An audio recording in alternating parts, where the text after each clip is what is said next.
দর্শক, প্রথম দফায় সংসদ বসার পরে 12ই মার্চ সংসদ বসার পরে আমরা দেখেছিলাম যে 2 দিন সংসদ চলার পরে সংসদের অধিবেশন স্থগিত করা হয়েছিল। এরপরে আমরা দেখলাম 29শে মার্চ শুরু হলো। 29শে মার্চ শুরু হয়ে গত 3-4 দিন ধরে সংসদে ব্যাপক উত্তেজনা চলছে এবং আজকেও বিরোধী দল ওয়াকআউট করেছে। ওয়াকআউটের ওই একটাই ইস্যু, সেটা হচ্ছে যে সাংবিধানিক পরিষদ গঠন করতে হবে, গণভোট বাতিল করা যাবে না, সাংবিধানিক পরিষদের সদস্য হিসেবে শপথ নিতে হবে, জুলাই সনদ বাস্তবায়ন করতে হবে। এই ব্যাপার নিয়েই তুমুল আলোচনা চলছে। এই ব্যাপারগুলো নিয়ে যখন আলোচনা চলছে তখন 72-এর সংবিধান ছুঁড়ে ফেলা নিয়ে তীব্র উত্তেজনা দেখা দিয়েছে।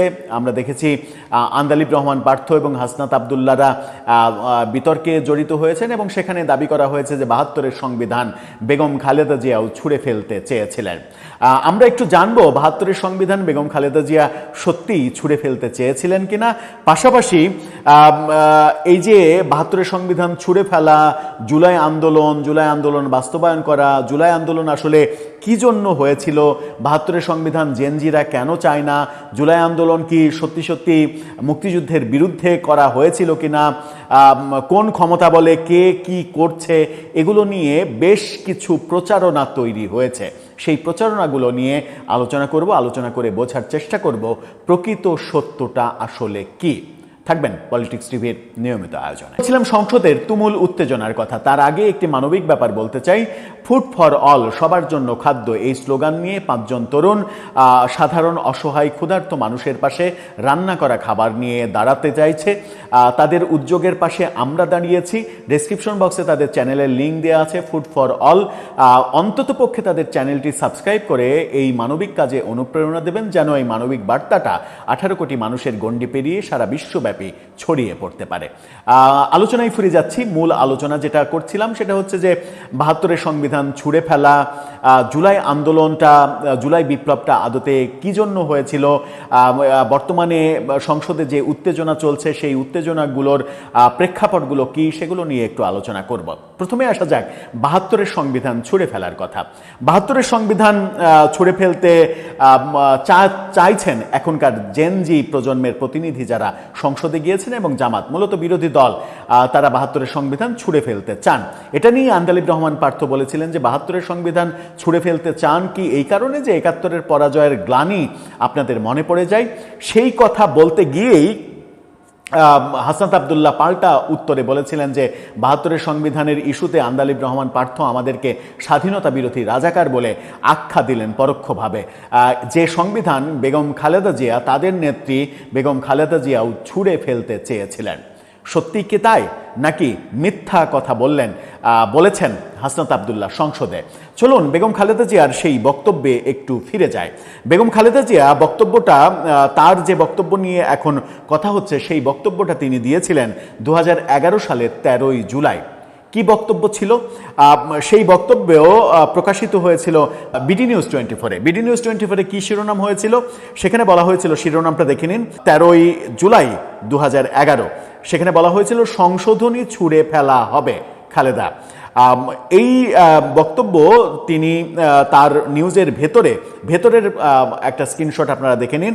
সেখানে বলা হচ্ছে যে Dhaka July 13, bdnews24.com, BNP chairperson Khaleda Zia বলেছেন সরকার পরিবর্তনের পর সংবিধানের সংশোধনী ছুঁড়ে ফেলে দেয়া হবে। বুধবার দলটির গণ অনশন কর্মসূচিতে বক্তব্যে খালেদা জিয়া বলেন, আওয়ামী লীগ আজীবন ক্ষমতায় থাকার জন্য তত্ত্বাবধায়ক সরকার ব্যবস্থা বাতিল সহ বিভিন্ন সংশোধনী এনেছে। আমরা বলতে চাই এসব সংশোধনী আওয়ামী লীগের ইস্তেহার, এটা জনগণ মানে না। তাই আগামী সরকার পরিবর্তনের পর এসব সংশোধনী ছুঁড়ে ফেলে দেয়া হবে। তিনি কখনোই বলেননি যে 72-এর সংবিধান ছুঁড়ে ফেলে দেওয়া হবে। তিনি বলেছেন যে আওয়ামী লীগ সরকার যে তত্ত্বাবধায়ক সরকার ব্যবস্থা বাতিল করেছে, প্রথমে কোর্টের রায়, তারপরে সংসদে সেটা পাশ করেছে, তত্ত্বাবধায়ক সরকার ব্যবস্থা বাতিল করে দিয়েছে, সেই সংশোধনী তিনি ছুঁড়ে ফেলে দেবেন। তারপরে বলা হচ্ছে যে গত 30 জুন সংবিধানে 15 সংশোধনী সংসদে পাশ হয়, এর মাধ্যমে বাতিল হয় তত্ত্বাবধায়ক সরকার ব্যবস্থা। এর আগে সুপ্রিম কোর্ট এক রায়ে তত্ত্বাবধায়ক সরকার বিষয়ক সংবিধানের ত্রয়োদশ সংশোধনী বাতিল করে। বিএনপি শুরু থেকেই সংবিধান সংশোধনীর বিরোধিতা করে আসছিল এবং 30শে জুন যে ঘটনাটা ঘটে সেই ঘটনার প্রেক্ষিতে 2011 সালের 13ই জুলাই বেগম খালেদা জিয়া বলেছিলেন যে এই সংশোধনী ছুঁড়ে ফেলে দেওয়া হবে। অর্থাৎ হাসনাত আবদুল্লাহর যে বক্তব্য সেই বক্তব্য ভুল বক্তব্য, মিথ্যা বক্তব্য। বেগম খালেদা জিয়া কখনোই বলেননি 72-এর সংবিধান ছুঁড়ে ফেলে দেওয়া হবে। সুতরাং ওই আন্দালিব রহমান যে বলেছেন যে 72-এর সংবিধান ছুঁড়ে ফেলে দিতে চান এই কারণেই যে 71-এর পরাজয়ের গ্লানি আপনাদের মনে পড়ে যেন আর না যায়, এই সংবিধান না থাকলে আপনাদের ওই গ্লানি আর মনে পড়বে না, এই কারণেই ছুঁড়ে ফেলে দিতে চান। হাসনাত আবদুল্লাহ পাল্টা বললেন যে তাদেরকে স্বাধীনতা বিরোধী রাজাকার হিসেবে আখ্যা দেয়া হয়েছে। আদতে জুলাই আন্দোলনের প্রেক্ষাপটটা কি ছিল? এই ফটোকার্ডটা দেখে নিন, যেখানে হান্নান মাসুদকে নিয়ে হান্নান মাসুদ 29শে মার্চ সংসদ বসার দিনই তিনি বলেছেন যে জেনজিরা 72-এর সংবিধান চায় না। হান্নান মাসুদ এই কথা বলেছিলেন। তার অনেক আগে ওসমান হাদি, যিনি মৃত্যুবরণ করেছেন, হত্যাকাণ্ডের শিকার হয়েছেন, সেই ওসমান হাদি প্রকাশ্যে বলেছিলেন মুক্তিযুদ্ধের আদর্শের বিরুদ্ধেই 24-এর জুলাই আন্দোলন হয়েছে। মুক্তিযুদ্ধের আদর্শের বিরুদ্ধেই 24-এর জুলাই আন্দোলন হয়েছে। আদতে কি সেটা? যদি সেটা ধরে নেওয়া যায়, মানে সেই ধারাবাহিকতায় হান্নান মাসুদ যখন বলছেন 72-এর সংবিধান জেনজিরা চায় না, পুরো জেনজি প্রজন্মকে মুক্তিযুদ্ধের আদর্শের বিরুদ্ধে দাঁড় করানোর যে চেষ্টা, এই চেষ্টা কি চেষ্টার মাধ্যমে কি আমরা এটা ধরে নিতে পারি যে 24-এর যে আন্দোলন, সেই আন্দোলনটা মহান মুক্তিযুদ্ধের বিরুদ্ধে আন্দোলন ছিল এবং মুক্তিযুদ্ধকে ভুলিয়ে দিয়ে যেন 24-কে উপরে তোলা যায়, 24-কে নিয়ে সব থেকে বেশি কথা বলা যায়, সেই প্রয়াসই এখন অনেকের মধ্যে দেখছি। সেটাই কি বাস্তবতা? কিন্তু আমরা সেই বাস্তবতা মানতে চাই না, স্বীকার করতে চাই না এই কারণেই যে 24-এর যে আন্দোলন, শেখ হাসিনার সরকার বিরোধী যে আন্দোলন, পরবর্তীতে যেটা সরকার পতনের আন্দোলন হলো, কোটা আন্দোলন থেকে শুরু, যদিও এখন আবার নতুন করে ওই জুলাই যোদ্ধা কোটা শুরু হয়েছে, অর্থাৎ কোটা বিরোধী আন্দোলন, এগুলো পুরোটাই প্রতারণা ছিল। পরবর্তীতে সরকার বিরোধী আন্দোলন যেটা হলো, সেই আন্দোলনে কিন্তু দেশের আপামর জনগণ অংশগ্রহণ করেছে।